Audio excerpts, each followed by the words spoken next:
Welcome back. આ plane ક્રેશની દુર્ઘટનામાં ન માત્ર મુસાફરો કે ક્રૂ મેમ્બર કે પછી પાયલોટ પરંતુ એવા લોકોના પણ મોત થઈ રહ્યા છે કે જે પ્લેન દુર્ઘટનાગ્રસ્ત જે સ્થળ હતું તેની આસપાસ હતા। પ્લેન ક્રેશમાં આકાશ નામનો 15 વર્ષીય જે કિશોર હતો તેનું પણ મોત નીપજ્યું છે। આકાશના પરિવારજનો હાલમાં સિવિલમાં પહોંચ્યા છે। આકાશની માતાનું હૈયાફાટ રુદન પણ જોવા મળી રહ્યું છે કારણ કે તેણે 15 વર્ષનો પોતાનો દીકરો ગુમાવ્યો છે કે તેને પ્લેન ક્રેશ થવાનું છે ખબર હતું। પ્લેન ક્રેશ થયું છે એની ઉપર પડ્યું અને એના કારણે તેનું મોત નીપજ્યું। આયુષી અમારી સાથે છે કે જે તેના પરિવારજનો સાથે વાત કરી રહ્યા છે। હૈયાફાટ રુદન તેની માતાનું જોવા મળી રહ્યું છે। જી આયુષી।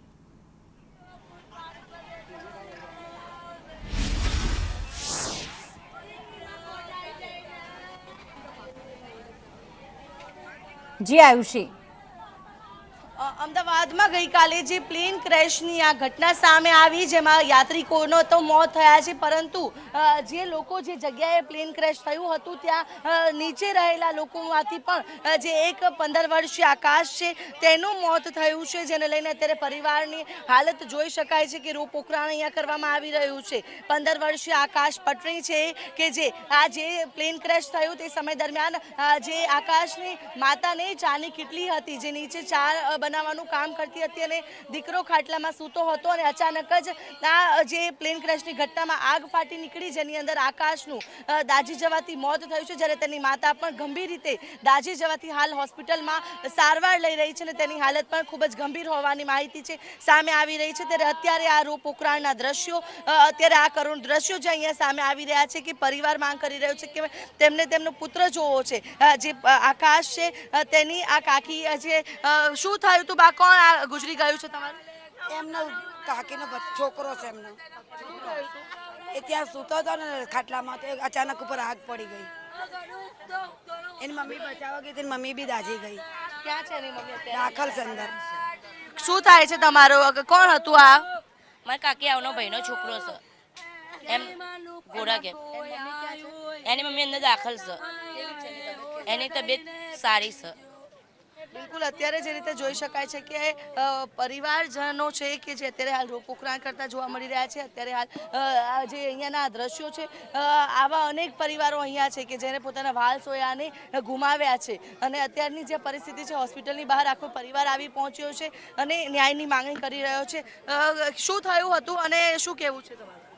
એને સોઈ રહેલા હતા એની મમ્મી ચા બનાવતી હતી એને આકાશ સોઈ રહેલા હતા અને બસ અબુચાનું વિમાનનું પડકું પડ્યું એવી આગ લાગી એવી એની મમ્મી બચાવવાથી પણ બચાવી શકી નહીં। છોકરો એને ખલાસ થઈ ગયો ઉપરથી પડ્યો આગ પડી હતી। એની માએ ગંભીર છે એની માએ ને બરી જેલી છે એની માએ એની મમ્મી એટલે કે જે એની ઈચ્છા છે એની મમ્મી કે મારો છોકરો લાવો જોવો છે મારે એની હાલત બહુ ખરાબ છે। એની મમ્મીને એના છોકરાને જોવો કે મને આટલી લાઈ બરસે તો મારા છોકરાને કેટલી વેદના થઈ હશે કેવી તરહ મર્યો હશે એવું કરે છે એની મમ્મી। એ બી એ ગઈ છે એની મમ્મી। પિતા ક્યાં છે એના પિતાને બે હોશ છે એને ઘરે સુડાઈ રાખે। ઘરમાં કોણ કોણ હતું આકાશની સાથે ભાઈ બહેન? એ તો એની બેન નહીં હતી એમની કાકી છે। બિલકુલ તો અત્યારે જોઈ શકાય છે કે આ જે આકાશ છે તે તેના ભાઈ બહેન તેની સાથે હતી પરંતુ આ જે ઘટનાની અંદર આ જે આકાશનું તો મોત થયું છે બળી જવાથી પરંતુ જે તેની માતા છે તે પણ અત્યારે હાલ દાઝી ગઈ હોવાથી હોસ્પિટલમાં સારવાર લઈ રહી છે। પરિવારજનો જે છે તેમાં અત્યારે હાલ રોપોકરણ જોવા મળી રહ્યું છે અને અત્યારની જે પરિસ્થિતિ છે કે અત્યારે આ કોઈ પરિસ્થિતિને શબ્દોમાં પણ ન વર્ણી શકાય એટલી અહીંયા જે ખરાબ પરિસ્થિતિ છે કે હોસ્પિટલની બહાર આ જ પ્રકારના દ્રશ્યો જોવા મળી રહ્યા છે। જે પણ પરિવારજન આવે છે રોપોકરણ કરે છે ને એક જ માંગ કરે છે કે અમને અમારા વહાલ સોયાને મળવા દો, અમને અમારા જે વહાલ સોયા છે તેને જોવા દો, કેવી હાલત તેની થઈ હશે। શું થયું? મારું બેન મારો છોકરો ઓફ થઈ ગયો મારી દેરાની સિરિયસ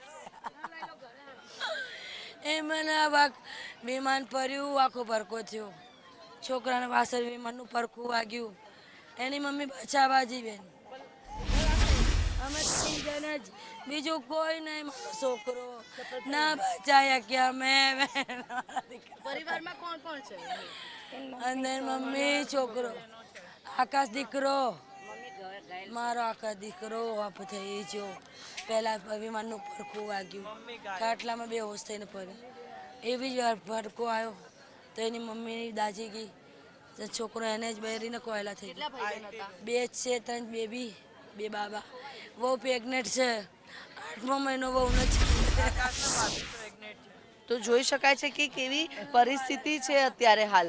અને આ જે કરુણ દ્રશ્યો અહીંયાના પરિવાર માંગ કરી રહ્યું છે કે અમને જે ન્યાય મળવો જોઈએ ને જે રીતે એક જ માંગ છે કે અમને અમારો વહાલ સોયો પાછો આપી દો. તે પ્રકારની પરિસ્થિતિ હાલ અહીંયા સિવિલ હોસ્પિટલના પીએમ રૂમની બહાર છે અને પરિવારજનો એક બાદ એક અહીંયા પહોંચી રહ્યા છે, પોકરાણ કરે છે અને પોતાના જે સ્વજન છે જે મોતને ભેટ્યા છે તેને પાછા લાવો તેવી માંગ કરી રહ્યા છે.